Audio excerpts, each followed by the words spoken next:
Delegados, estamos con... Todos completos, doctor. Sí, sí. Buenas tardes, doctor. Estamos completos. Ya. ¿Pero por qué se lo ve 18? ¿No somos 9-9?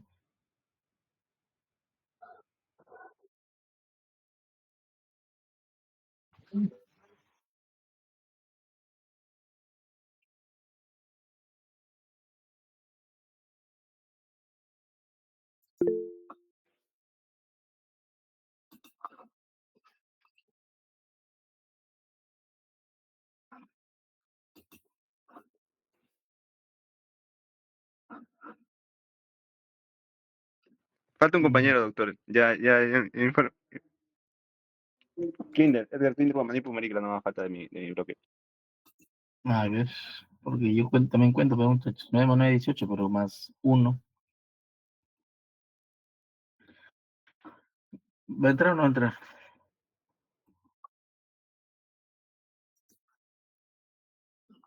Sí, ya le dije ya, seguro ahorita entra. Ya, ahora vamos a ver qué dice cuando entra. Bueno, debido a los problemas de la universidad, ya saben, la práctica pues va a tener que ser virtual hoy día otra vez, a pesar que no era la idea original del curso. Y bueno, yo los lunes, como le comenté a sus compañeros, yo trabajo en un hospital de 8 a 2. Mi hospital está muy cerca a la universidad universitaria, porque yo estoy en Fosse con Colonial.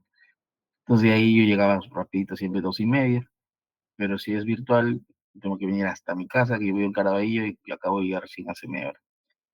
Entonces, es por eso les pido disculpas del caso para juntarlos en un solo grupo. Bueno, pero también el beneficio es que ambos van a recibir la misma información, ya no se van a quejar de que yo le dije uno al otro y el otro no le dije y así. Así que por ahí no todo es malo. A ver, Boric llegó. Sí, doctor, buenas tardes. Buenas tardes, muchachos. Ya, entonces ahora sí empezamos. Voy a compartir mi pantalla. Bueno, las ya están en el aula virtual, las dos prácticas. Ya los grupos tienen el temario también del segundo examen, ¿verdad?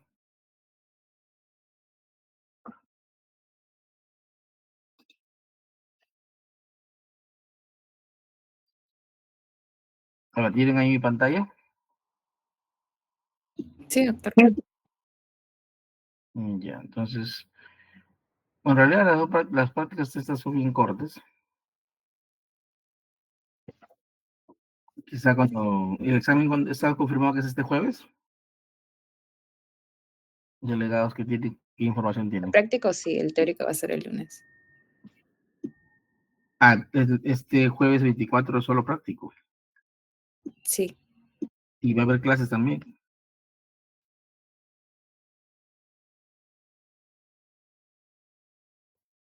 No creo que solo sea examen práctico. No, habrá práctica también. Y el lunes solo teórico. ¿Solo el segundo o van a dar juntos segundo y tercero? No, solo el segundo examen. Bueno, ya porque se está bien atrasado. Bueno, entonces, bueno, este tema entra para el tercero, no está en el temario del segundo. Igual avanzamos. Cuando haya repaso presencial, quizás demos un poco más de detalles. Entonces, ahora sí, tienen mi pantalla ahí, ¿verdad? Entonces tenemos que, según, hoy vamos a hablar solamente de no fermentadores. Para efectos del curso solo se han escogido dos. Los más importantes, en todo caso, las prácticas hospitalarias son pseudomonas y acinetobacter. ¿Recuerdan cuando les hice el cuadrito a ustedes de los bacilos gram negativos? A un lado estaban los fermentadores de glucosa y de ahí subdividíamos de clorooxidasa, y en el otro lado estaban los, mejor vamos a verlo en esto, no sea tan abstracto.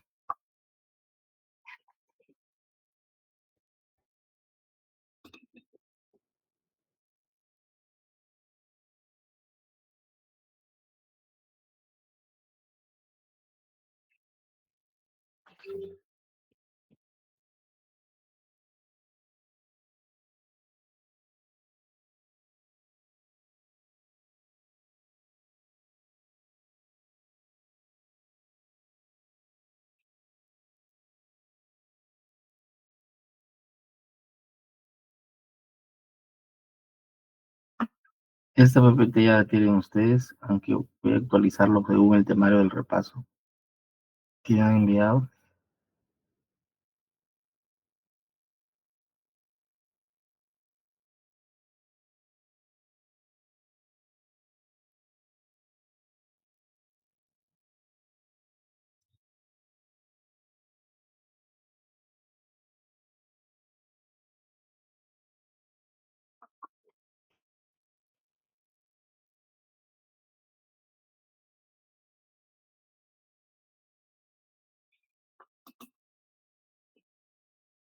Pues ahora sí tienen ahí la pantalla, ¿verdad?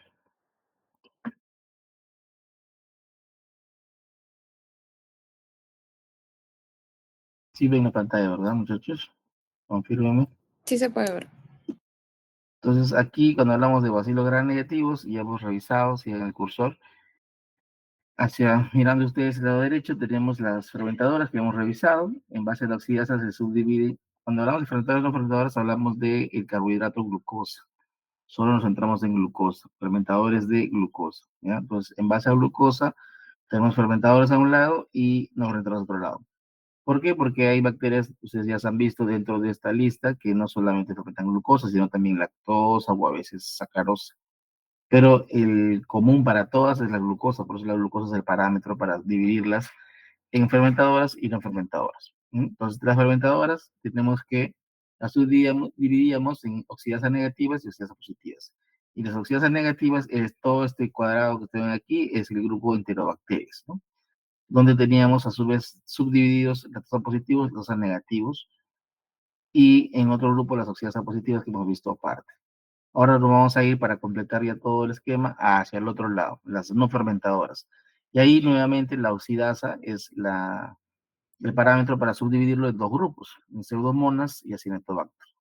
Burkholderia y acinetobacter no están incluidas esta vez, pero también están parte de ese grupo.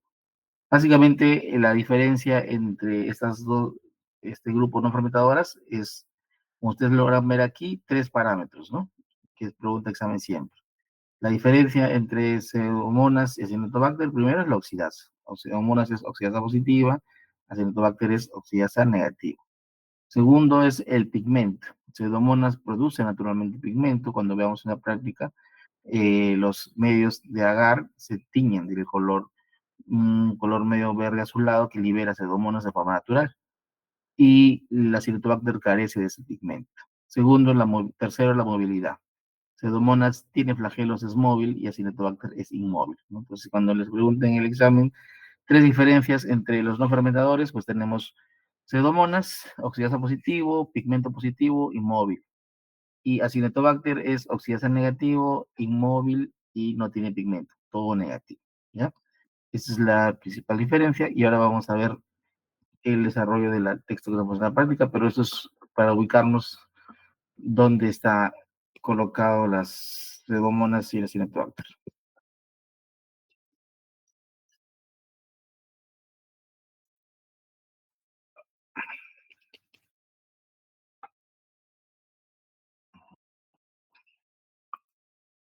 Entonces aquí tenemos, específicamente ya pseudomonas, como les mencionaba, es un bacilo gran negativo, tiene flagelos, es oxidasa positivo, es no fermentador, no fermenta ningún azúcar, son ubicuos, quiere decir que se encuentran en todos lados.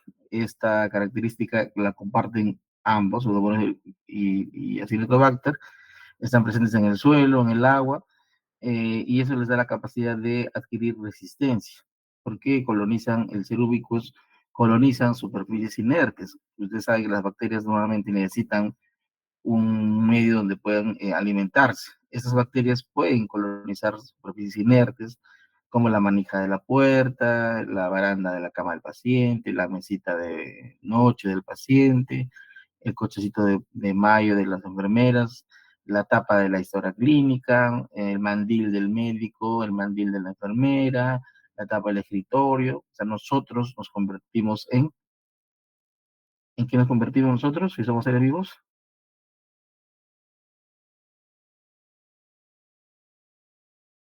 Muchachos, ¿están ahí? ¿Están ahí?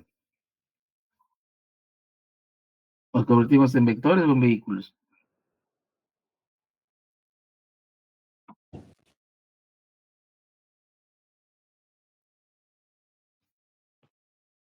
Entonces, si no hablan, lo vamos a demorar más, ¿eh? ¿En vehículos? ¿Vectores? Total, son las dos claves que te he dado. ¿En vectores? En vectores, porque somos seres vivos, muchachos. Vehículos son los seres inertes, pero ambos cumplen la función de ser transmisores de gérmenes. Entonces nosotros, nuestras manos, porque nuestras manos es todo lo que tocamos se puede colonizar con pseudomonas, Acinetobacter, y en nuestras manos llevar el germen de un paciente al otro. Si yo evalúo a un paciente, lo examino, lo toco, le agarro la historia, su cama, su baranda, y no me lavo la mano y examino al otro paciente que está al costado, voy a trasladar sus pseudomonas en mis manos a su cuerpo, que lo voy a tocar, lo voy a examinar a sus superficies inertes, a su frazada, a su cama, a su baranda, voy a tocar la historia clínica, voy a contar la historia clínica. Y estos gérmenes Acinetobacter y pseudomonas, como dicen que ahora son ubicos, son capaces de colonizar superficies inertes y por eso es que se transmite tan fácil a través del personal de salud. Aquí no hay mosquitos, aquí no hay roedores, no hay cucarachas, no hay más que personal de salud, médicos, enfermeras y técnicos que manipulan a un paciente, está colonizado con pseudomonas, los convertimos en vectores para llevar las pseudomonas a otros pacientes, ¿no? Esa es la idea. Como dice aquí, se desarrollan en áreas húmedas como los fregaderos, lavabos, también son resistentes al cloro, pueden estar en soluciones sépticas, incluso pueden colonizar la botellita del jabón, está colonizada, ¿no?, en la superficie. Son patógenos oportunistas multiodrogas resistentes, por lo mismo que están en la superficie, adquieren rápidamente resistencia de otros gérmenes colonizantes del medio ambiente y son una de las causas más frecuentes de infección intrahospitalaria, ¿no? Entonces, Pseudomonas es un germen ubicuo, está en todas partes del área hospitalaria, naturalmente multiresistente y es la principal causa de infección intrahospitalaria, ¿no? Ahí tenemos más datos. Se les puede aislar de las axilas del paciente, el área genital en zonas sanas, o sea, coloniza la superficie del paciente. Se dice que se demora 3 días un paciente ambulatorio de la calle, llega al hospital y en 3 días toda su flora intestinal ha cambiado a flora hospitalaria. Sus E. coli, sus Klebsiella que hay en el intestino, migran a flora hospitalaria, pseudomonas. Entonces, cuando ese paciente desarrolla una infección en el hospital, o sea, distinta al motivo del ingreso hospitalario, se dice que se sospecha, por eso directamente en pseudomonas. Cuando el paciente está en la calle, su flora ambiental es distinta y cuando está hospitalario, en 3 días la flora ha cambiado completamente. Entonces, es la primera causa de infección intrahospitalaria, ¿no? Por eso también coloniza sus superficies como la piel y ustedes lo pueden encontrar, como dice aquí, en zonas como genital o axilas.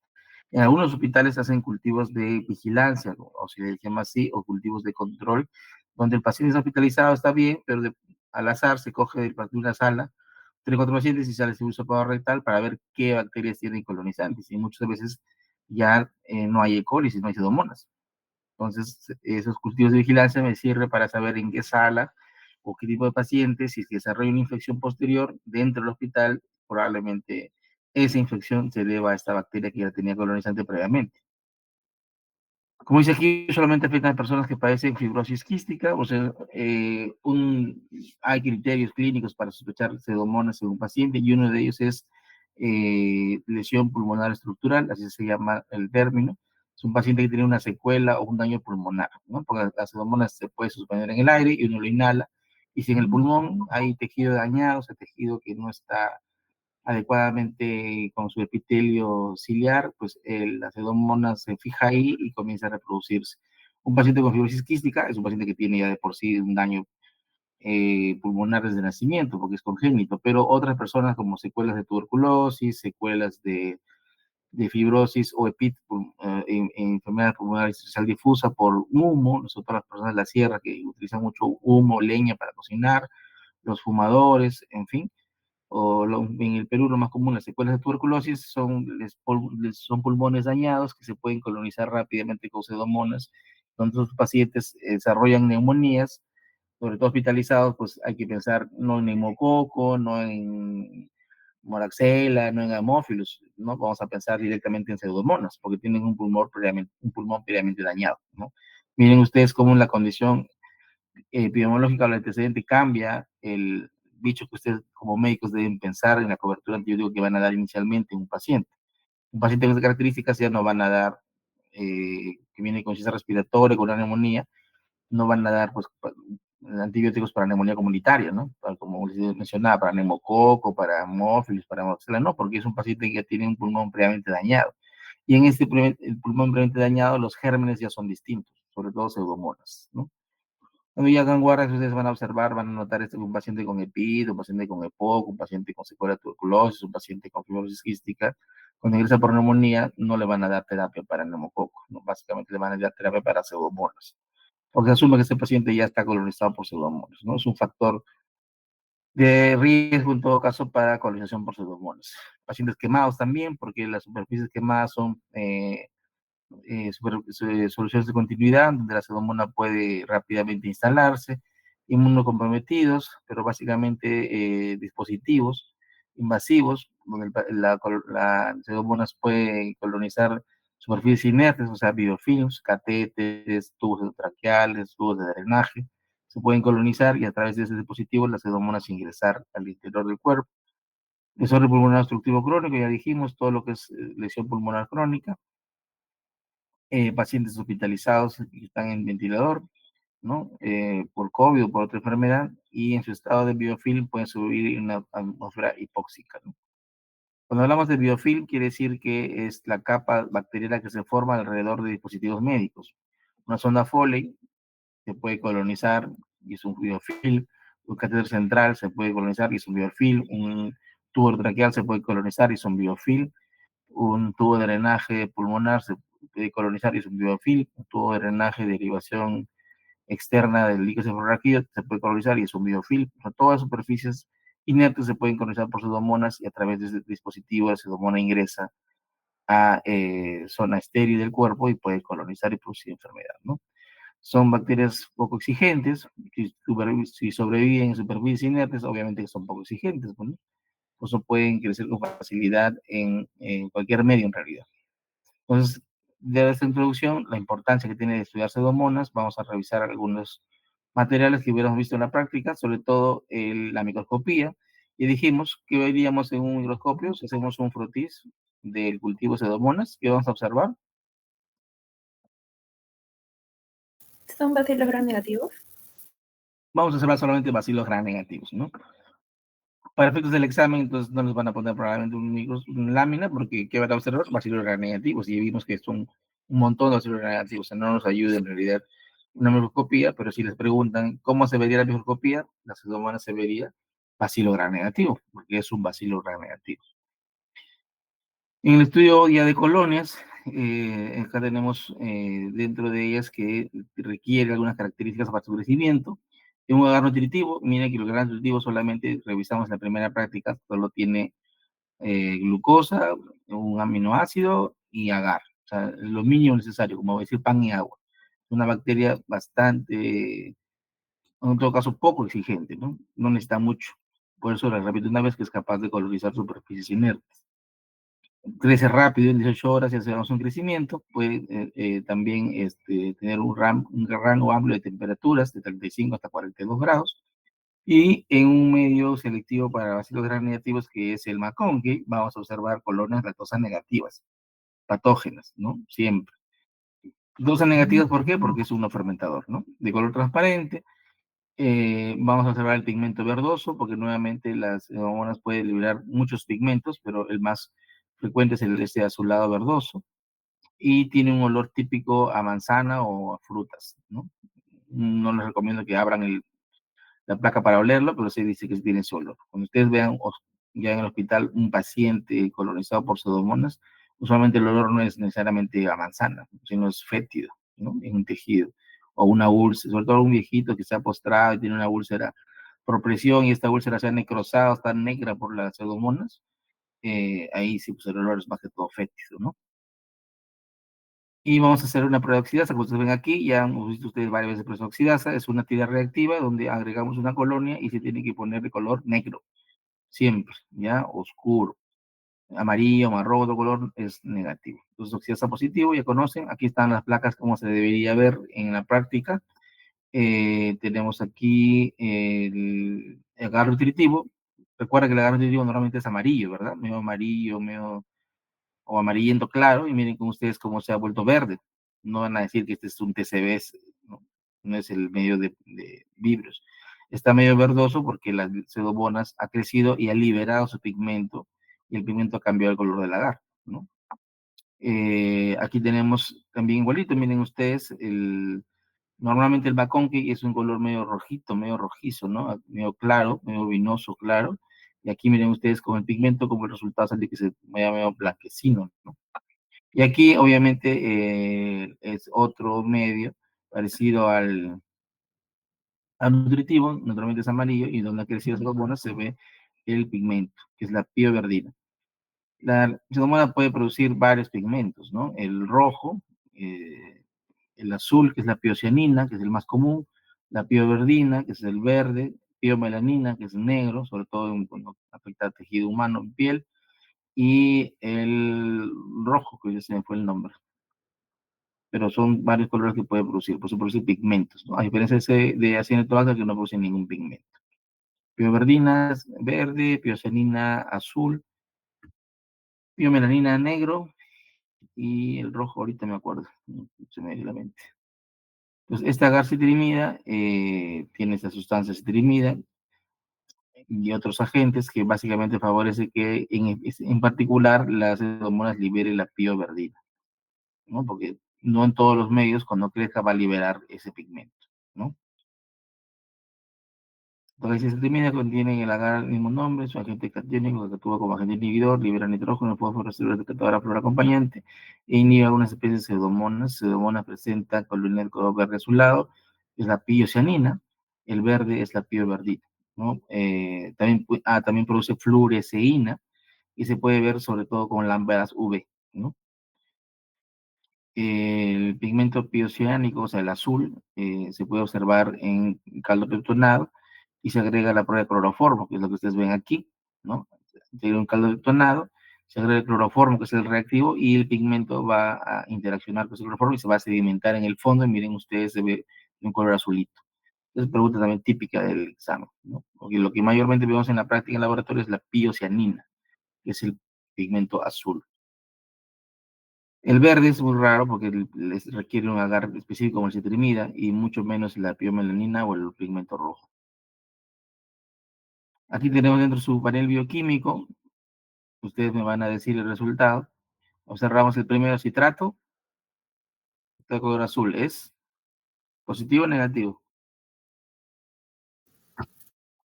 Positivo. Positivo. Citrato positivo. Positivo. Positivo. Citrato azul es positivo, ¿no? TCI. ¿Quién me lee el TCI? Glucosa negativo, lactosa negativo, sulfuro negativo, gas negativo y nada más. Y eso ya lo que está arriba, ¿qué es? Lactosa negativo. Pero está negro. Mm, Entonces sí es sulfuro positivo. A ver, alguien que refute la respuesta de su compañero.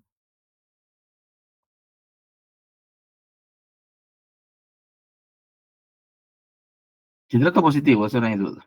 El TCI, recuerdan que tiene que darme tres resultados. Respecto al azúcar, este es un no fermentador. No me digan lactosa negativo, os digo. Lactosa negativo, ¿cómo es? Es pico rojo, fondo amarillo. Es lactosa negativo. Lactosa positivo es todo amarillo. Este es todo rojo, o sea, es un no fermentador. Así se da el resultado. Para el éxito del examen, si les ponen un TCI, les ponen usualmente todo rojo. Eso es, ustedes automáticamente saben en su cabecita que ese es un no fermentador. Y cuando ven ese tubo, olvídense de Klebsiella, de Coldivi, de todos. Solo céntrense en los únicos dos fermentadores que estamos viendo hoy día: Pseudomonas y Acinetobacter. Y de ahí, el dato siguiente, que puede ser un pigmento, ya es Pseudomonas, pues, ¿no? O le ponen una sustancia positiva, Pseudomonas, ¿no? O sea, con dos datos ustedes deben sospechar, mejor dicho, identificar qué bacteria es. Uno es el TCI, porque el TCI todo rojo es un no fermentador. Solo vamos a ver dos en todo el curso. Si les ponen una tira oxidasa negativa, es Acinetobacter. Si les ponen una tira oxidasa positiva, es Pseudomonas. O si le ponen un pigmento, Pseudomonas, porque no hay otra opción, ¿ya? Esa es la idea, muchachos. Eso negro que ustedes ven arriba es el pigmento. No les digo que las pseudomonas produce pigmento. Entonces, el pigmento azulado con el rojo del TCI se forma esta superficie media negruzca. ¿Cómo van a diferenciar de un hidrosulfurado? Porque el hidrosulfurado se produce en el crecimiento de la bacteria. Aquí ustedes han hecho una punción, ¿no? Y el hidrosulfurado debe crecer en el fondo o en el trayecto de la punzada.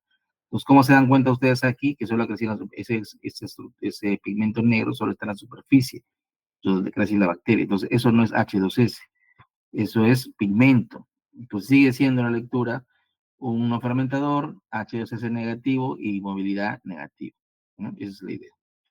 Movilidad, perdón, gas negativo. Acá no hay movilidad. Siguiente, pasamos al TCI. A ver el TCI, ¿quién me lee ahora sí?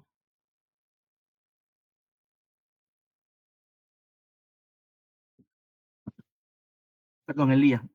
¿Quién lee? Vamos, muchachos, ¿quieren irse rápido? ¿Qué hay que hacer conmigo hasta las 8? ¿Sería un día positivo? Día positivo muy bien, porque superficie y fondo está el color morado. H2S nuevamente negativo. Esta parte negra en la superficie es el pigmento. Y no cerramos gas. El siguiente es el SLU. ¿Recuerdan para qué era ese medio? ¿Para qué lo hemos usado anteriormente? ¿Para qué nos sirve? Para dar movilidad.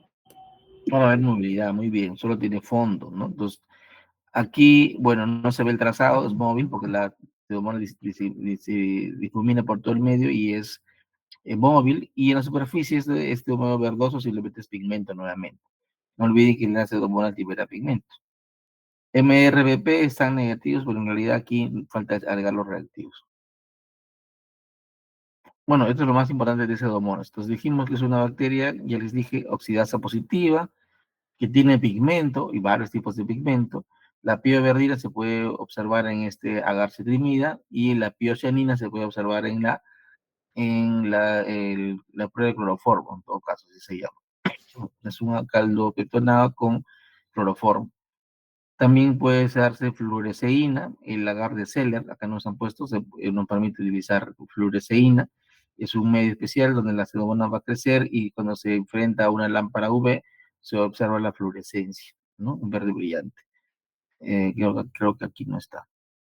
Y dentro de su bioquímica, ya dijimos, es citrato positivo, no fermentador, lía positivo y móvil.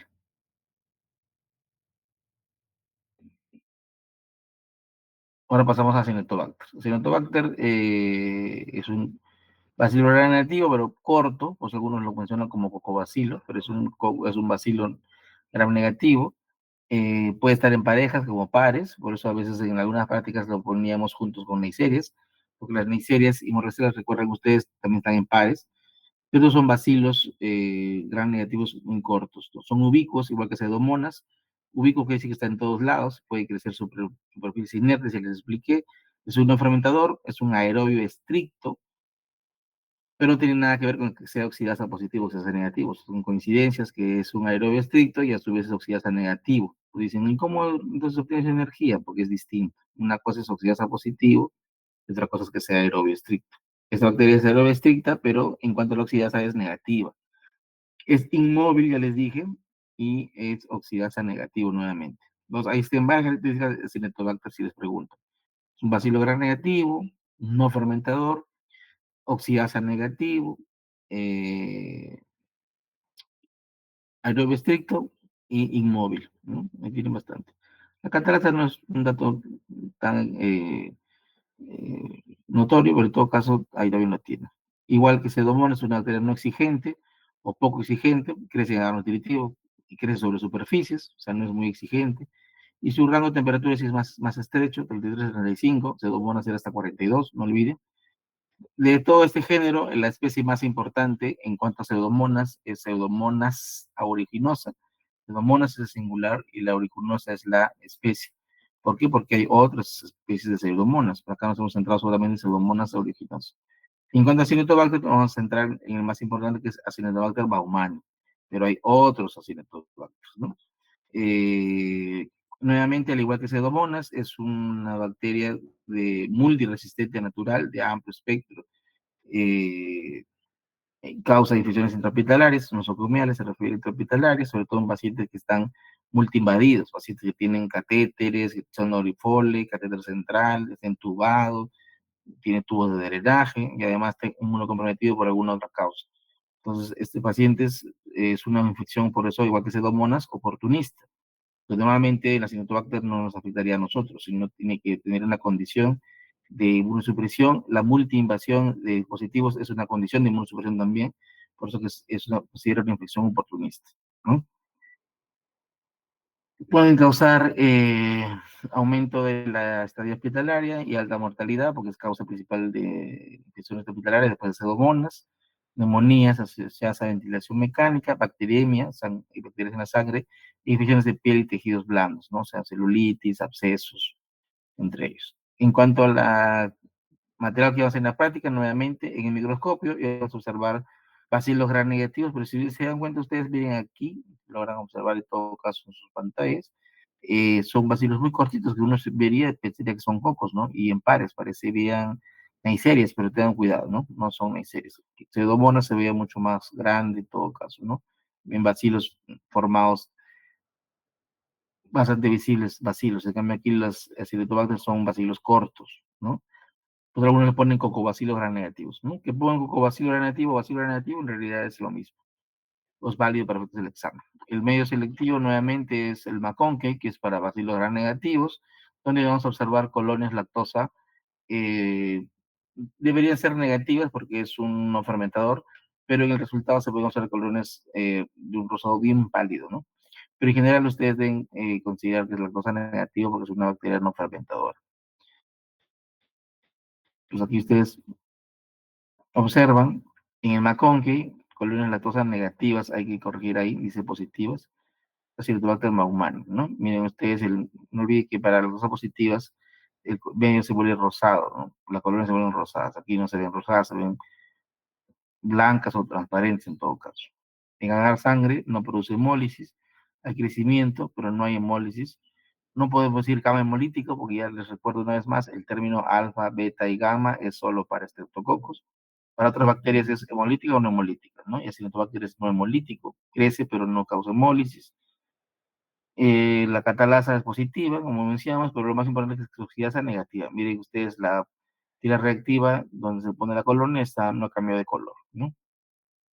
En cuanto a su bioquímica, es muy parecido a Pseudomonas, donde el citrato también es positivo, el TCI también es no fermentador, superficie y fondo rojo, o sea, no fermentador, pero a diferencia de Pseudomonas no hay esa coloración oscura en la superficie que ustedes confundieron con H2S, porque no produce pigmento. El IA, sí, a diferencia de Pseudomonas, es negativo, y Pseudomonas era positivo, acá es negativo. E Indol también negativo, ¿no? Para Indol positivo el anillo tendría que ser rojo. ¿Hasta ahí, muchachos, alguna pregunta de Pseudomonas y Acinetobacter? Creo que es bastante puntual. Lo más importante que ustedes sepan es que son, como les dije nuevamente, vamos a volver al cuadrito son no fermentadores, oxidasa negativos, oxidasa positivos, inmóvil para Acinetobacter, móvil para Pseudomonas, y pigmento positivo para Pseudomonas y pigmento negativo para Acinetobacter. Son las tres características más importantes que tenemos que recordar sobre esto. Además de que Acinetobacter es aéreo estricto, obviamente, ¿no? Y también puede ser catalasa positivo, pero lo más importante son esas tres características que les van a preguntar. Y para efectos de la práctica, acá dice bien claro, en el cuestionario dice, ¿qué implicancias tiene la formación de biofilm en Pseudomonas y en Acinetobacter? ¿Cuál sería la respuesta, muchachos? A ver, alguien por un punto. Método de resistencia bacteriana. Puede ser. A ver, Catherine. Mm, se puede dar en hospitales, se puede, bueno, sí se pueden contagiar, infectar en hospitales. Ya, pero la pregunta específicamente dice, ay, ¿dónde está? Acá está. ¿Qué implicancias tiene la formación de biofilm para Pseudomonas y Acinetobacter? Y dijimos que ambos forman biofilms porque ambos son capaces de colonizar superficies inertes. Un biofilm es lo que se forma sobre un dispositivo médico, sobre un plástico, ¿no? Entonces, ¿qué importancia tiene, qué implicancia tiene esa capacidad de esas bacterias? ¿Para qué nos sirve saber que pueden formar biofilms en todo caso? ¿Serían las implicaciones de infecciones intrahospitalarias? Claro, ¿no? Que estos pueden colonizar dispositivos y a través de los dispositivos, estos gérmenes son causantes de infecciones. Pueden colonizar el catéter venoso central, el catéter venoso central va directo al corazón.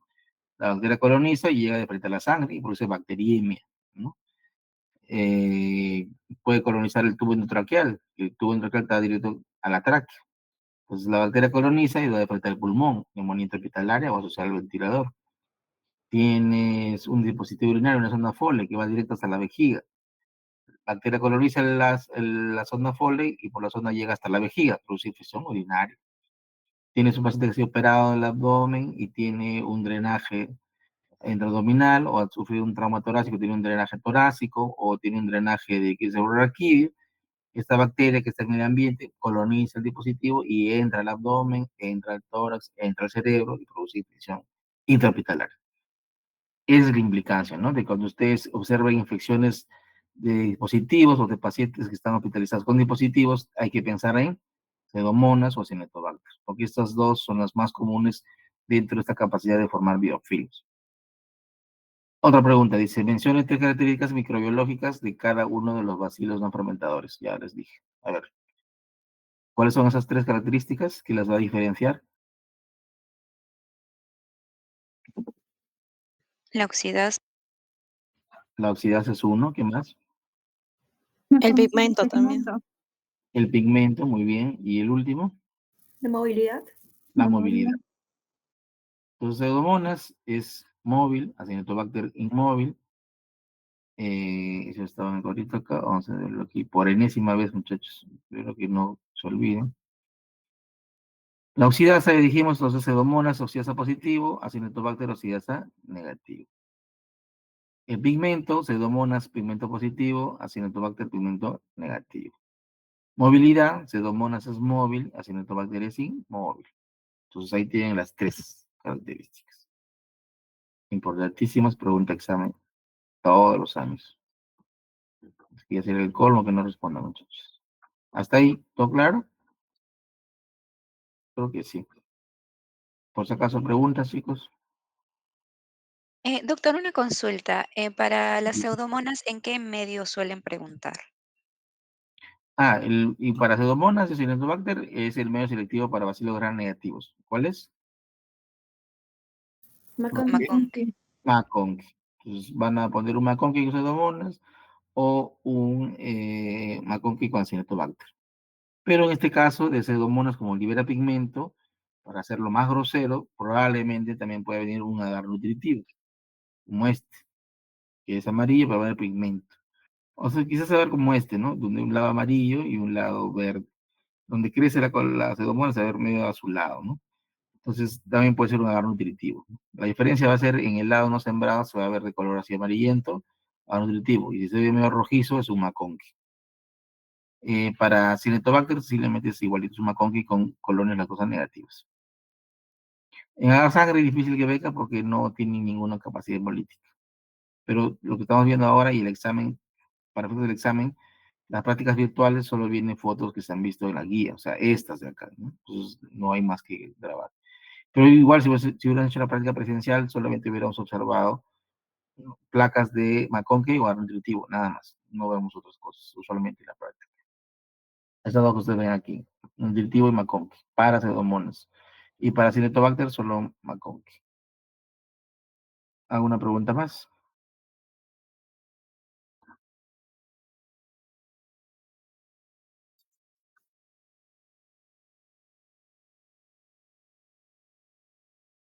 ¿Están listos para el examen? Entonces, aquí esta gráfica es para hablar de la siguiente práctica que llega ahora. Aquí están todas resumidas, pero de otra forma. Hablamos de gram positivos y de gram negativos, ¿verdad? Gram positivos ya hemos visto en la práctica anterior y los gram negativos tenemos 3 grupos, ¿no? Los bacilos gram negativos, los cocos gram negativos y los cocobacilos gram negativos. En ese grupo están 3 géneros importantes, ¿no? Haemophilus, que vamos a ver ahora, creo que ya había visto, pero vamos a volver a verlo, Haemophilus, Brucella, que vamos a ver ahora, y Bartonella, que parece que no ha sido incluido, pero es otro cocobacilo gram negativo. Aquí faltaría Gardnerella, que también es un cocobacilo gram negativo, ¿no? Pero está en otro grupo, ¿por qué? Porque por la forma es un cocobacilo gram negativo. Los bacilos gram están al otro lado, ¿no? Entonces vamos a centrarnos en esos gérmenes que vamos a revisar ahora.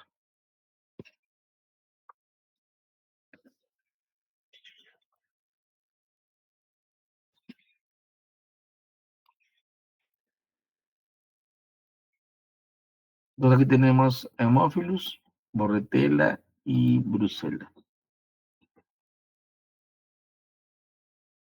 Vamos a empezar con Haemophilus. Haemophilus, dijimos, es un cocobacilo gram negativo. Tiene especies importantes como género, pero lo más importantes en todo caso son dos. Haemophilus influenza y Haemophilus ducreyi, ¿no? Básicamente porque producen infecciones bastante comunes. Haemophilus influenza, infecciones respiratorias, y Haemophilus ducreyi es una infección de transmisión sexual, básicamente úlcera genital, ¿no? Entonces tenemos aquí dentro de los Haemophilus influenza es la especie más patógena más frecuente, produce infecciones pulmonares o respiratorias, sobre todo brotes epidémicos. Las bacterias tienen cápsula y estas cápsulas pueden ser tipificables o no, lo vimos en la teoría, y dentro de las cápsulas tipificables tenemos que el serotipo B es el más importante, o sea, Haemophilus influenza tipo B.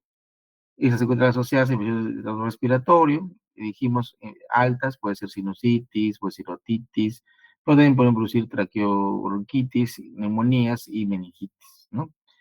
Neumonías graves, laringotraqueitis y causa meningitis en niños menores de 5 años. Otras causas de infecciones menos frecuentes también pueden ser conjuntivitis, ya mencionamos otitis media y sinusitis, y si llega a sangre también puede ser causa de endocarditis, pero es menos frecuente. Las más frecuentes son las infecciones respiratorias altas, sinusitis, otitis media, y las bajas, laringotraqueitis, neumonías, y un tercer grupo sería las meningitis, ¿no? Otras especies como parainfluenza o hemolíticos, es la diferencia básicamente que son también infecciones respiratorias, pero menos frecuentes. Y la Haemophilus ducreyi no tiene nada que ver porque el ducreyi produce infecciones genitales, no tiene nada que ver con infecciones respiratorias. Entonces, este género está formado por cocobacilos gram negativos, pequeños, inmóviles, no tienen, no tienen flagelo, eh, son aerobios estrictos, o en todo caso aerobios, puede que ser también en medios anaerobios facultativos, y requieren siempre, bueno, no todas las especies, pero Haemophilus influenza sí requiere cierto porcentaje de CO2. Aquí estamos hablando del género Haemophilus en general, pues por eso le menciona que algunos pueden ser aerobios, algunos pueden ser anaerofacultativos, algunos pueden requerir CO2. No estamos hablando específicamente de Haemophilus influenza. La mayoría de especies, como dice aquí, tienen requerimientos nutricionales especiales, o sea, son muy exigentes, no van a crecer en un agar nutritivo como Pseudomonas, en Cyanotobacter, no son para nada exigentes. Es así, requieren medios exigentes y sobre todo que tienen factor 10 y factor 5, ¿no? Por eso no crecen en un agar sangre, a menos que le pongamos una bacteria hemolítica como Staphylococcus aureus, ¿no? Y si crecen en agar chocolate, que es un agar sangre llevado a 80 grados. No olviden que el agar sangre se prepara a 45 grados, o sea, caliente pero no cocido, y el agar chocolate es a 80 grados, donde ya los hepatitis se han lisado, y el agar sangre de rojo pasa a ser marrón, y viene el color de chocolate. Ahora sí, hablando específicamente de Haemophilus influenza, es una bacteria muy exigente que requiere una hemina exógena, el factor 10 y también el factor 5, el NAT, ¿no? Estas se van a obtener dentro de la hematí, por eso se requieren medios donde haya hemólisis, ¿no? El parainfluenza, solamente como dato les ponen aquí, el que requiere solo el 5, no el 10. Hay uno que requiere los dos, al igual que Haemophilus influenza, y es el hemolítico, ¿no? En el agar chocolate, como dice aquí, existen ambos factores y eso va a favorecer que esta bacteria crezca en el agar chocolate, ¿no? También se pueden proporcionar en un agar sangre, y dijimos, con una estría de una bacteria hemolítica como Staphylococcus aureus, y ahí vamos a observar el fenómeno del satelitismo. O sea, alrededor de las colonias de Staphylococcus aureus va a ocurrir la hemólisis. Al haber hemólisis se libera el factor 5 y 10 y ahí es donde puede crecer Haemophilus influenza.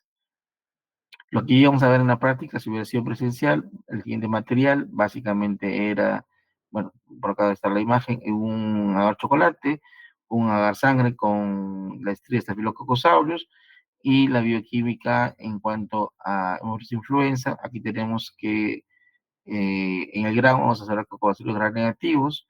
Haemophilus influenza no tiene hemólisis y requiere factor 10 y 5. A diferencia de parainfluenza, que solo requiere el 5.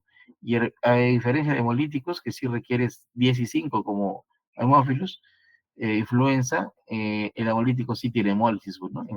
Su nombre lo dice. Influenza no es hemolítico. Y aparte que Haemophilus influenza requiere CO2 para su crecimiento y los hemolíticos no requieren CO2 para su crecimiento. Ahí tenemos otras diferencias. Tenemos aquí en la microscopía cocobacilos gram negativos, son muy pequeñitos, en realidad no se pueden distinguir muy bien. Si los observamos en un frotis de células infectadas, vamos a observar cocobacilos gram negativos, como está aquí, en Licosiferorraquídeo. Este es un agar chocolate, donde ustedes observan el crecimiento sobre el agar chocolate. Si hacemos la test de oxidasa, es positiva y la catalasa es positiva, ¿no? Entonces, es oxidasa y catalasa positiva. A diferencia de Gardnerella, que era catalasa oxidasa negativa. Luego tenemos el fenómeno satelitismo. Este de acá abajo es un agar sangre. Esta colonia gruesa blanquecina es una estría de Staphylococcus aureus. Como hay metamorfosis a su alrededor, vemos esas colonias pequeñitas de Haemophilus que han crecido. Fenómeno de satelitismo. Y si hacemos un enfrentamiento en cuanto a requerimientos en tiras, vamos a observar que en el donde hay factor 5 y 10, las Haemophilus influenza crecen alrededor, ¿no? Este halo, este crecimiento bacteriano alrededor del factor 5 y 10. Donde hay solo 10 o solo 5, no hay crecimiento, ¿no? Es una evidencia más de la exigencia de Haemophilus influenza. Haemophilus influenza tenemos normalmente en nuestro tejido respiratorio de forma natural, pero no todos realizan la infección, solamente algunos. Y no olviden que hay Haemophilus influenza no capsulados, que son los que causan infecciones respiratorias más frecuentes, pero son leves. Y de los capsulados tipificables, el tipo B es el más importante porque es el que produce infecciones severas en todo caso, ¿no? Sobre todo en niños menores de 5 años y en adultos mayores, que son la población más susceptible. ¿Hasta ahí alguna pregunta de Haemophilus, chicos? Creo que hemos visto, ¿no? No sé por qué me parece que hemos visto, o es solo la teoría que yo les digo, pero en todo caso, ¿alguna pregunta? ¿Algo que no queda claro?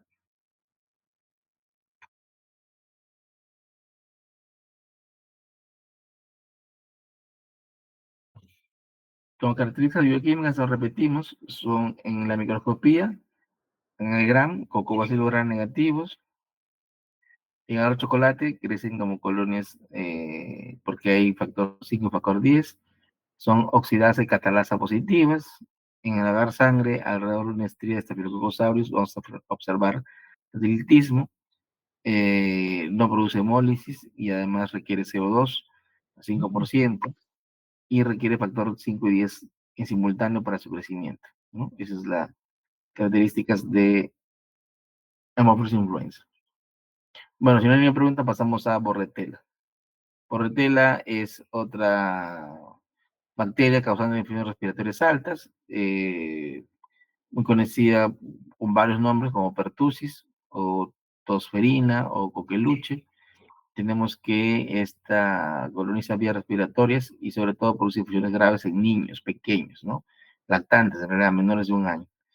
O lactantes se le dice hasta el año, ¿no? Pues se llama coqueluche o tosferina o pertussis, ¿no? Entonces tenemos algunas especies de Bordetella pertussis, que es la más importante, tenemos Parapertussis y bronquicéptica. Bordetella pertussis, que es lo más importante, es un cocobacilo gram negativo inmóvil, es aerobio estricto, es un patógeno humano obligado, quiere decir que no hay, así como en la meningitis, una persona, usualmente puede haber portadores sanos, pero la mayoría personas que se infectan desarrollan la enfermedad y no hay animales reservorios, son solo humanos, ¿no? Como Salmonella o Shigella, que solamente son en humanos, ¿no? O Salmonella typhi, perdón. Entonces, dice aquí, es un patógeno humano obligado, o sea, solamente de humanos, y transmite por partículas de secreciones respiratorias infectadas. Usualmente los adultos somos los que tenemos la bacteria colonizante, y al estornudar, al toser delante de niños o bebés, ellos inhalan y se infectan, y ellos, por ser inmunocomprometidos, por inmadurez, el sistema inmune desarrolla la enfermedad más severa, ¿no? Es muy raro en todo caso, o poco frecuente que en adultos cause enfermedad severa, pero en todo caso esos cuadros de tos seca, persistente, muy exigente, que dura mucho tiempo en adultos, podría corresponder a porotela pertussis. Pero la forma más grave la desarrollan los bebés lactantes, ¿no? Pequeños. Pero ellos, ¿dónde se infectaron los bebés? De los adultos a su alrededor, ¿no? Sus padres o alguien más que vive en la casa. Su cultivo es exigente, es una bacteria muy exigente, es una bacteria que requiere un medio muy especial, eh, tiene factores biológicamente activos responsables de ciertos síntomas de la enfermedad, bueno, tiene toxinas básicamente, por eso que hay toxina de pertussis y otras toxinas que producen daño y necrosis en el tejido de las vías respiratorias, responsables pues obviamente de la enfermedad severa que produce. Aquí nos mencionan algunas toxinas, toxina de pertussis, hematocrit filamentosa, la toxina dermonecrótica y la pertactina, ¿no? Cuando hablamos de vacunas, hablamos de no solamente la vacuna que incluye la bacteria, pues se va a celular, sino la toxina se puede introducir para generar inmunidad contra toxina. Y así cuando el paciente se infecta y la bacteria coloniza la vía respiratoria y libera la toxina, tenemos anticuerpos neutralizantes para la toxina, así como para la bacteria, ¿no? No olviden la toxina de pertussis, la toxina dermonecrótica y la pertactina son las tres toxinas más importantes de Bordetella pertussis. En el cultivo, bueno, es un método muy particular porque esta bacteria, como les dije, es muy exigente, ¿no? Requiere una técnica adecuada para la de muestra de nasofaringe, ¿no? Con un hisopo de Dacron. El medio tiene que ser transportado rápido, o el transporte tiene que ser rápidamente, el campo tiene que ser rápido, ¿no? Y cultivado o sembrado rápidamente. Los medios selectivos o especiales para Bordetella son el Bordet Go o el Regan Low, que son los más importantes que se utilizan cuando ustedes sospechan o quieren identificar Bordetella. Acá hay un cuadrito. Bueno, los requerimientos son 7 a 10 días de incubación, es una bacteria de crecimiento lento. Hay que especificar más de 10 días hasta 2 semanas. A 37 grados, una atmósfera normal, en una cámara para evitar la disecación, obviamente, porque es lento. Y las colonias sospechosas se hace un frotis para ver si son cocobacilos negativos y la prueba de oxidasa para ver si son positivos, ¿no? Y la utilización de anticuerpos para ver si es que la configuración de la bacteria.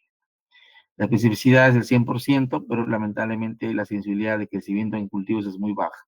Sin embargo, el PCR es mucho más sensible y más específico, ¿no? Aquí, ¿dónde están? Acá está.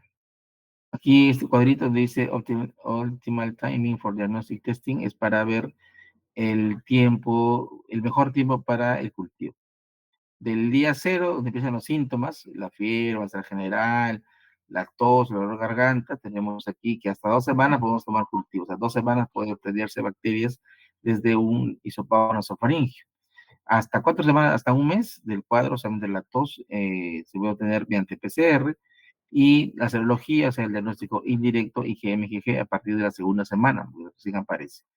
Entonces, en esos cuadros de tos seca muy exigente, paroxística, como dicen, ¿no? O coquiluchoide, es donde se puede sospechar en adultos y en los niños la severidad porque pueden producir necrosis de las vías respiratorias altas y la asfixia, ¿no?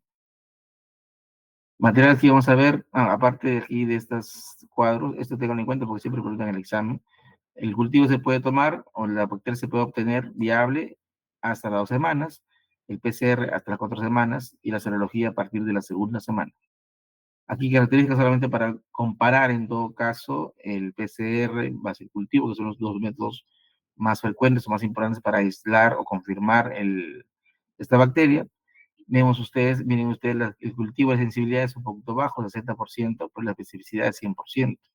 El tiempo es hasta 2 semanas de tos, le dijimos, hasta 2 semanas. Y las ventajas es que la sensibilidad es baja, ¿no? Y hay que esperar mucho tiempo, de 7 a 10 días, en promedio 14 días, ¿no? Para observar el crecimiento. El PCR es mayor sensibilidad y igual de especificidad 100%. Tiene mayor tiempo para poder aislarlo, hasta 4 semanas. Es un test rápido, es más sensible. La desventaja es que no nos da la sensibilidad, ¿no? Porque ya dijimos, ¿por qué hasta ahora el PCR no reemplaza el cultivo? Porque el PCR no nos da sensibilidad, el cultivo sí. ¿Mm? Aquí, bueno, vamos a observar algunas características, material que vamos a observar. Básicamente es colonias perladas o como gotas de mercurio, o sea, como gotitas de rocío, ¿no? Gotitas transparentes en el agar por Go, ¿no? O con sangre de carnero, o en el agar Rion Low, que es un medio negro, porque tiene carbón, y sangre de caballo, se hace un sangre con carbón, pues se ve oscuro negro, y además tiene inhibidores porque las muestras nasofaringeas suelen ser muestras polimicrobianas, tiene antibióticos, y también se observan colonias puntiformes como gotitas de rocío, como gotitas de mercurio, dicen, ¿no? En el microscopía se va a observar cocobacilos gram negativos, ¿no? Así de sencillo. Entonces, la tosferina, en todo caso, el cuadro clínico tiene 3 fases: la fase catarral, la fase de síntomas más frecuentes, de fiebre, dolor de garganta, malestar general. Luego viene la fase paroxística, que es la fase de tos, solo tos, que pasó la fiebre, pasó el malestar, pero que una tos seca muy exigente por varias semanas, tos. Y la fase de convalescencia, que es la fase ya de recuperación. Nos dijimos que el cultivo se puede obtener hasta las 2 primeras semanas, o sea, la fase catarral. El PCR en las 2 fases, dentro de la catarral y la paroxística, hasta 4 semanas. Y la serología, o los métodos indirectos, a partir de la segunda semana, ¿no? En la convergencia se pueden obtener positivos, IgM e IgG. El medio selectivo para Barretella, dijimos, es un medio muy particular, que es el Rion Low o el Bordet Low. ¿Qué más aquí? ¿Qué más? Sí, suficiente. Entonces, dentro del material tenemos en la microscopía, se van a observar cocobacilos gram negativos. Este es el medio Rion Low, es como se ven aquí, un medio de color negruzco. Vamos a hacer el crecimiento de las colonias, ¿no? Este es un Bordet Go que tiene sangre con antibióticos inhibidores y observamos colonias blanquecinas, ¿no? Noticias transparentes como gotitas de rocío, pero se ven, son colonias muy pequeñitas. Mm, ¿Qué más? ¿Alguna pregunta, muchachos, hasta ahí?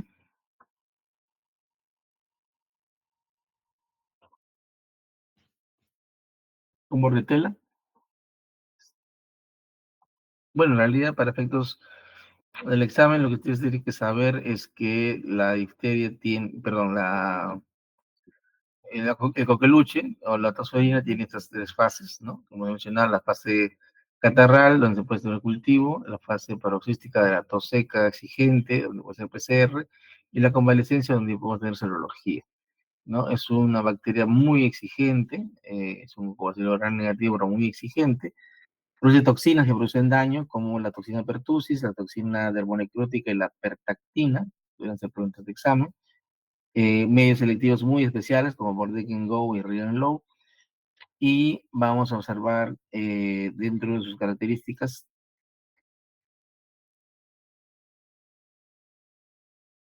y tipo de colonias que tienen aquí, ¿no?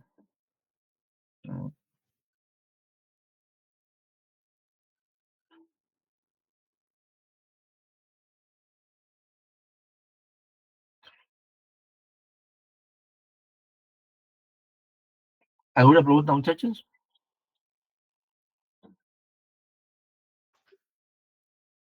Bueno, están mudos, ni modo. Y el último género que vamos a revisar ahora es Brucella, ¿no? En caso de Brucella, es una zoonosis. ¿Qué es una zoonosis, chicos? ¿Quién entiende por zoonosis?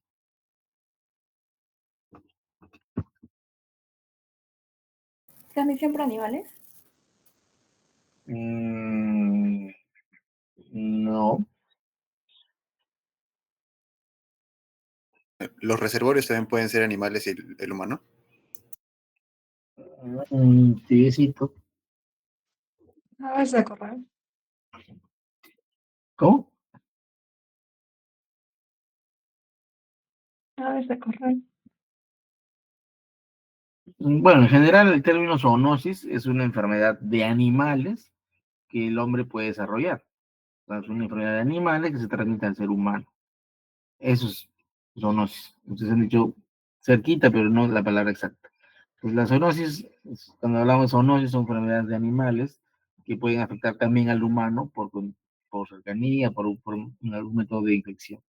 Entonces hablamos de Brucela. Brucela es una enfermedad, una infección de animales, de ganado, de cerdos, de ganado, de vacunos, entre otros, y que puede adquirir el humano por ingerir los alimentos derivados de estos animales, leche o carne, o por contacto con el animal enfermo, ¿no?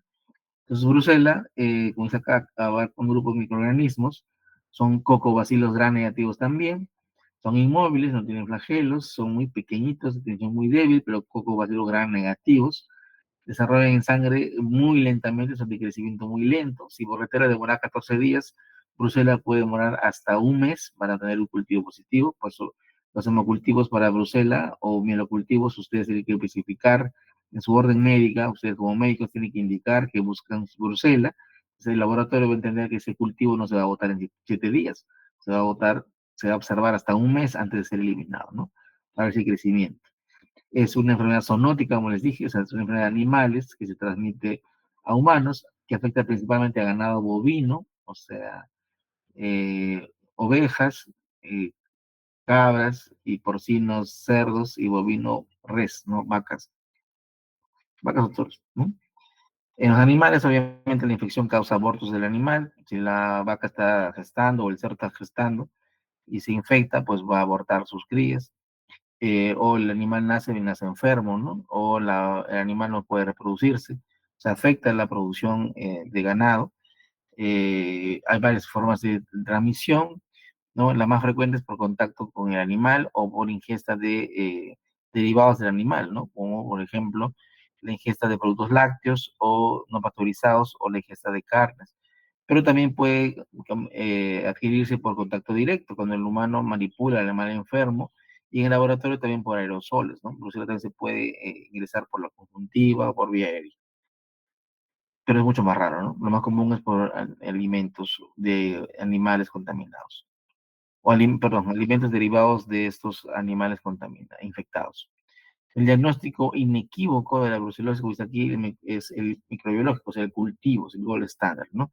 Se puede cultivar leche del animal, se puede cultivar sangre de la persona, médula ósea obtenida por función ósea, también sangre periférica y también tejidos animales infectados, ¿no? Para identificar el germen, ¿no? Son bacterias muy exigentes y de crecimiento muy lento, y dijimos un mes, hay que esperar como mínimo para algunas 16 semanas para observar el cultivo positivo, sobre todo en sangre. Son exigentes en cuanto a sus requerimientos nutricionales, les gusta mucho la tripticasa de soya, o la gas Brucela, o es básicamente en base a soya, y sobre todo medios bifásicos como el medio de Ruiz Castañeda, ¿no? Que es un medio que tiene fase sólida y fase líquida. ¿Por qué imaginan ustedes que requiere un medio bifásico, a diferencia de otras bacterias? Ya más o menos lo mencionamos también con Bordetella. ¿Por qué requiere un medio bifásico?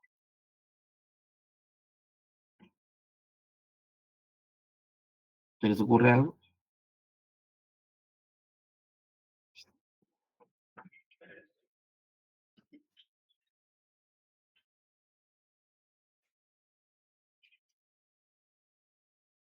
Lo dijimos en Bordetella, ¿no? Si la bacteria crece de forma muy lenta, ¿qué puede suceder en el medio? Dice que Bordetella solo 7 a 10 días, ¿eh? ¿Qué dijimos?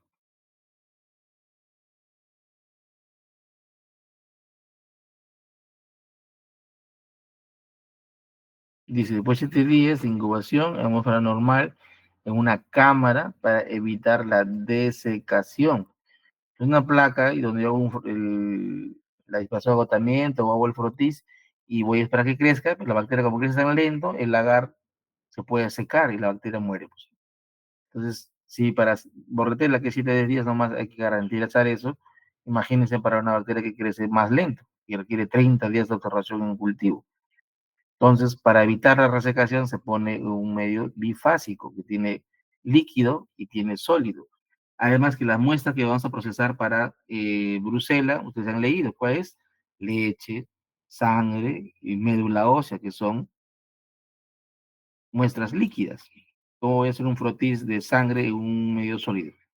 O un frotis de leche en un medio sólido. No se puede, ¿verdad? Entonces requerimos un medio bifásico. Que tengan la fase sólida donde va a crecer las colonias y la fase líquida donde voy a mantener las colonias vivas sin resecarse.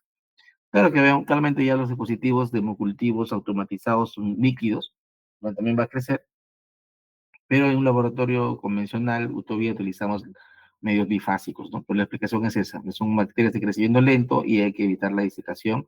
Además que las muestras que procesamos para este germen en particular son muestras líquidas, sangre o médula ósea. La médula ósea es como sangre, es líquida, ¿no? Y el medio selectivo para pseudomonas es el agar brucela o la tripticasa soya o el medio río castañeda. El río castañeda tiene tripticasa soya en fase sólida y tripticasa soya en fase líquida, o sea, los dos son tripticasa soya, solo que uno está gelificado y el otro está en líquido. Una vez que usted el crecimiento, se hace la tinción y si tenemos cocobacilos gram negativos, tenemos que hacer pruebas para la diferenciación de la especie, porque hay género Brucela, pero hay varias especies. Y tenemos pruebas como la producción de H2S, el hidrógeno sulfurado, la presencia de ureasa y el crecimiento en medios especiales como tionina o fucsina. Son sustancias inhibidoras del crecimiento de algunas especies de Brucela, ¿no? El aislamiento en realidad es bastante difícil de líquido porque es una bacteria creciendo muy lento. Eh, Algo mucho más rápido para el diagnóstico es usar métodos indirectos, ¿no?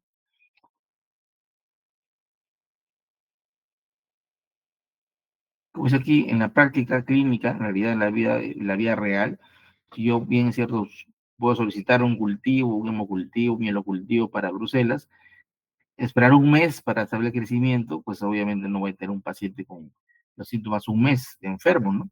¿Cuáles son los síntomas de brucelosis? Y dijimos que la fuente de la bacteria son los animales, es una zoonosis, ¿verdad?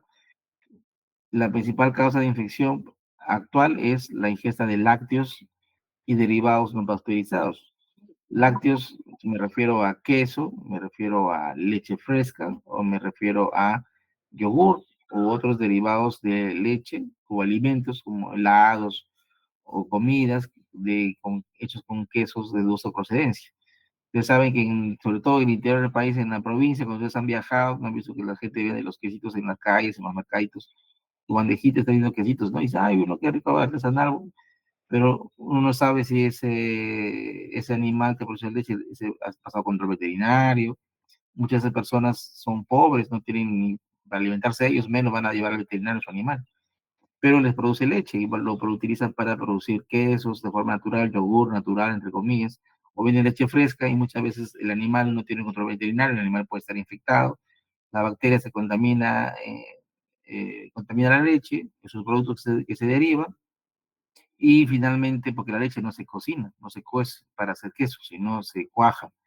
Y finalmente la bacteria puede estar presente y cuando uno ingiere estos alimentos lácteos, leche fresca, sin hervir, cuando uno va a las granjas y quiere experimentar vivencias naturales, como quien dice, turismo vivencial, toma la leche directamente extraída de la vaca, de la cabra, y si esa vaca o saca está infectada, pues se va a ingerir la Brucela, o si ustedes van a los mercaditos y compran por colaborar con esas personas, estos quesos sin envoltura, sin nada, están de dudosa procedencia a la intemperie, también pueden estar infectados, o derivados o alimentos preparados con esta leche, con estos quesos, y obviamente ahí pueden ustedes ingerir la Brucela, que es la forma más frecuente de infección actualmente en el mundo.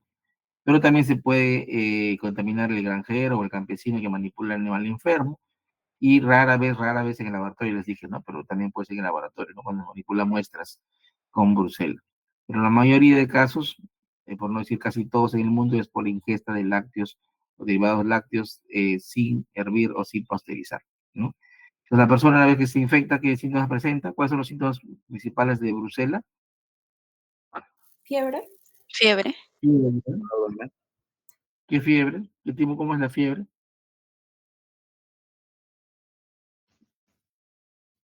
¿Cualquier fiebre? Baja. Una fiebre de 38, yo pienso en brucela.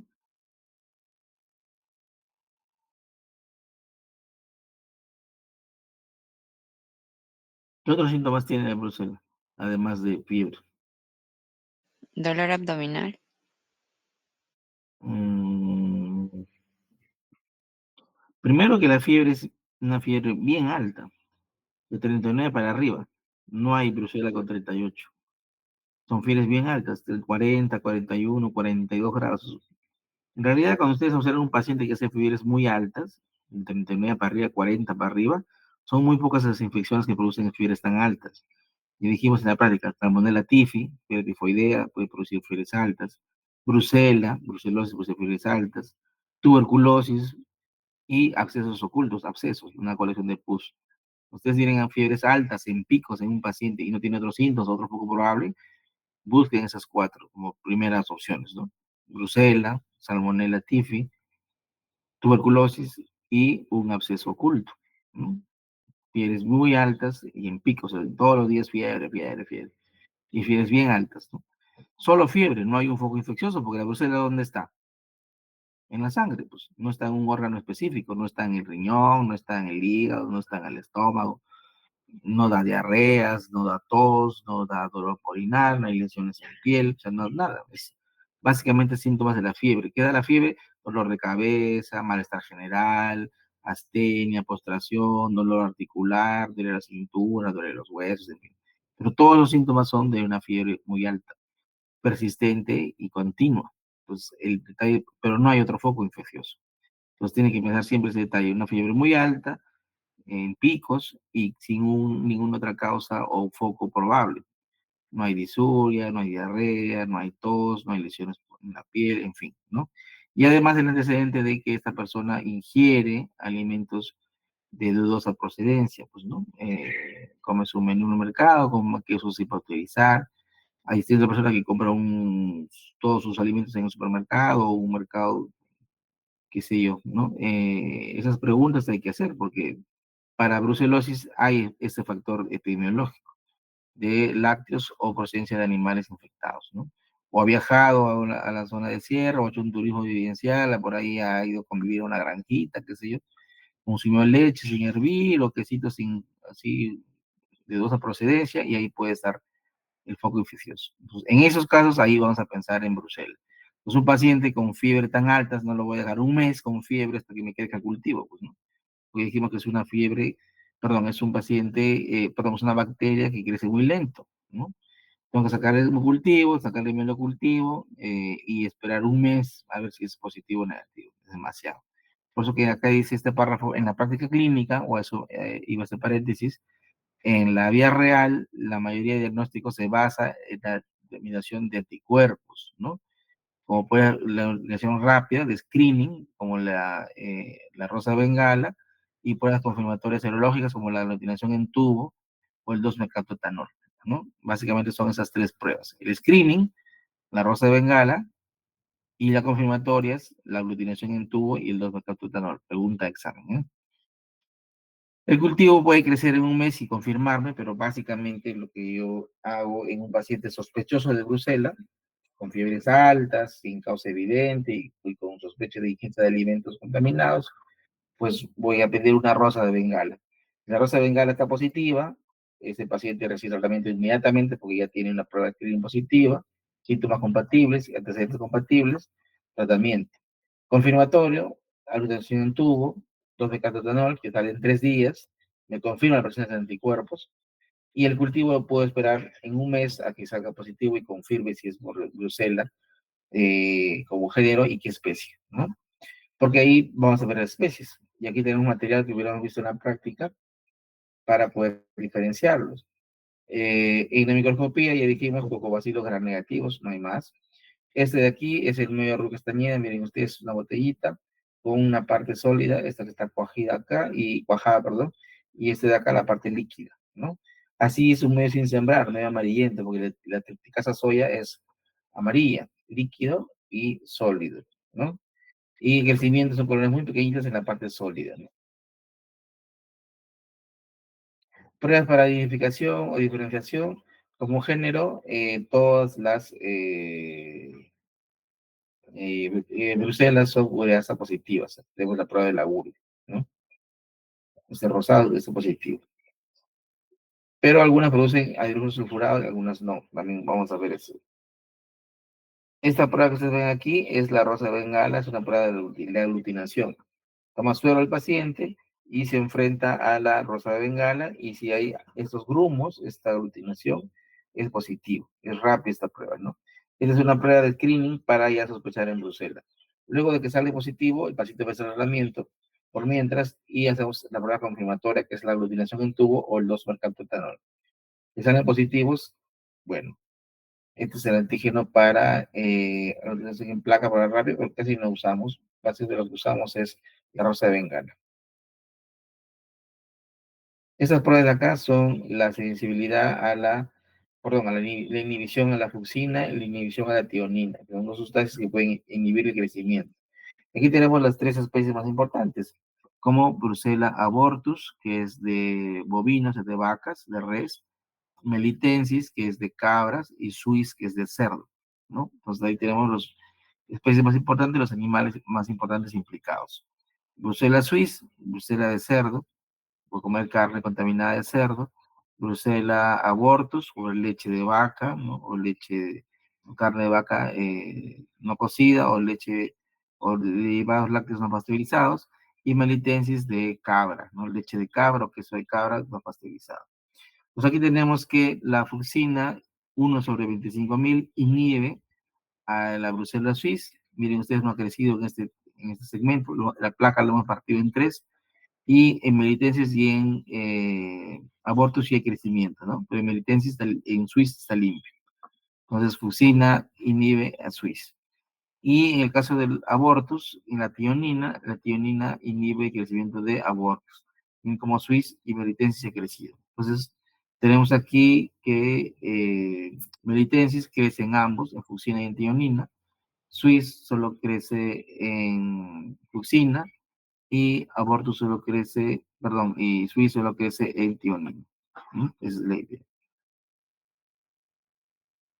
La rosa bengala dijimos es una prueba indirecta, porque no estamos detectando directamente las bacterias, sino sus anticuerpos, ¿no? En una placa vamos a observar si es que hay grumos positivo.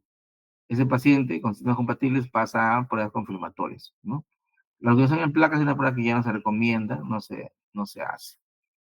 Y una vez confirmado con rosa bengala, etanol, podemos esperar el cultivo para identificar la especie y además si hubiera sensibilidad también, ¿no? Aquí tenemos el cuadrito donde deben poner ustedes las 3 bacterias, Suis, abortus melitensis y su sensibilidad a sus pruebas.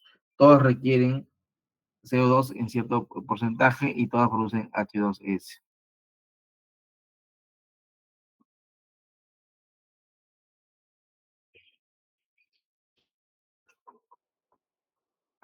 ¿Alguna pregunta, muchachos, sobre Bruselas?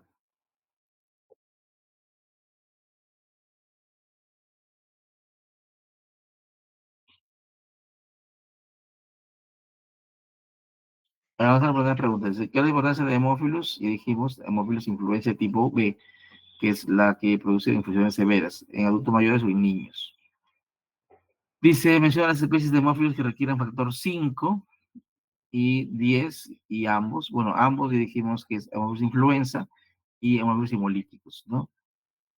Para influenza solamente el 5, dijimos. Y acá nos falta Ducrey, que es el que produce úlcera genital. ¿Cuál es la importancia del género Bordetella? Que es la que causa la infección llamada coqueluche, tosferina, ¿no? Tos paroxística. Los factores de violencia Bordetella pertussis, y dijimos sus toxinas, su toxina pertussis, su toxina remoniclótica y la pertactina. Género de Bruselas, la importancia es que dijimos que es una zoonosis que produce una enfermedad bastante severa como la brucelosis, ¿no? Que básicamente es fiebre sin foco evidente. Las especies que requieren CO2 y producen H2S y de acuerdo a la ureasa, eso también tenemos para diferenciar. Aquí en el otro lo tengo aquí dispuesto. ¿Hasta ahí alguna pregunta, muchachos?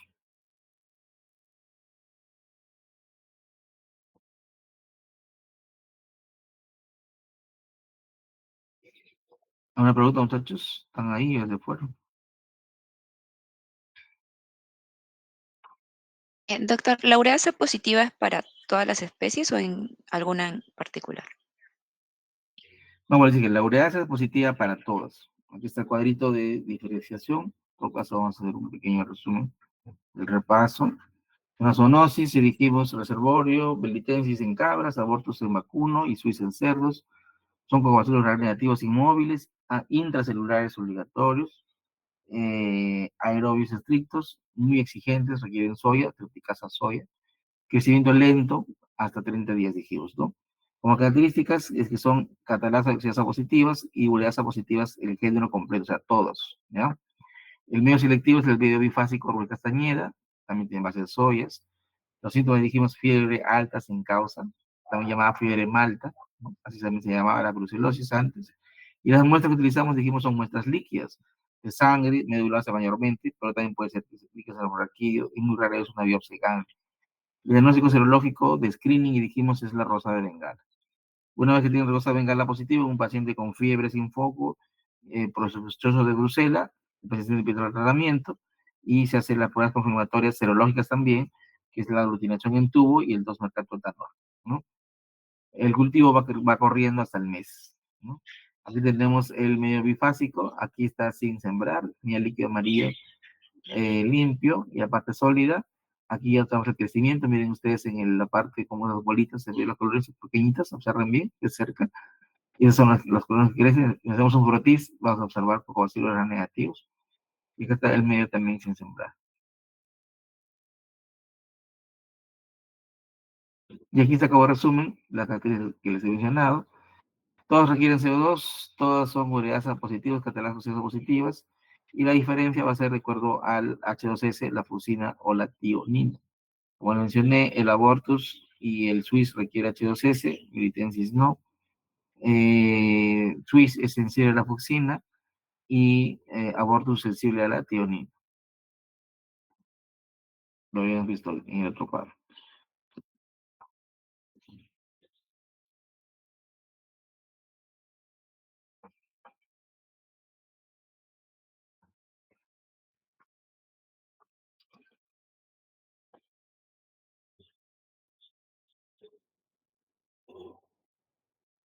Entonces aquí fucina, sensible al Swiss, y utilina sensible al abortus, ¿no? Los demás son resistentes.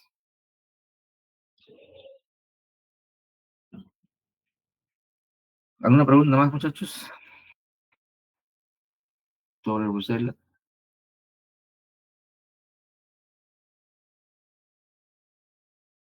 Entonces, esa pregunta 6 ya hemos respondido en cuadrito. Está acá.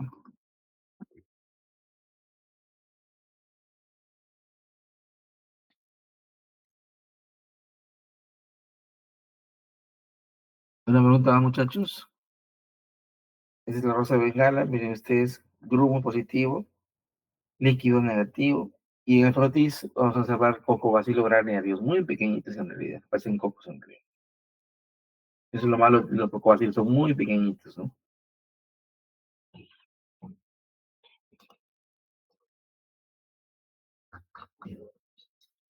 ¿Alguna pregunta más, muchachos? Todo claro, doctor. Bueno, entonces creo que hemos terminado ahí. ¿Se pusieron de acuerdo cuándo va a ser el repaso? Les propuse el miércoles a 10 de la noche. Sí, doctor, estaría quedando para el miércoles a esta hora. Listo. Si no hay más, muchachos, nos vemos. En teoría creo en media hora. Bueno, doctor, muchas gracias. Muchas gracias, doctor. Muchas Gracias, gracias. doctor. Buenas noches. Muchas gracias, doctor. Buenas noches, buenas noches.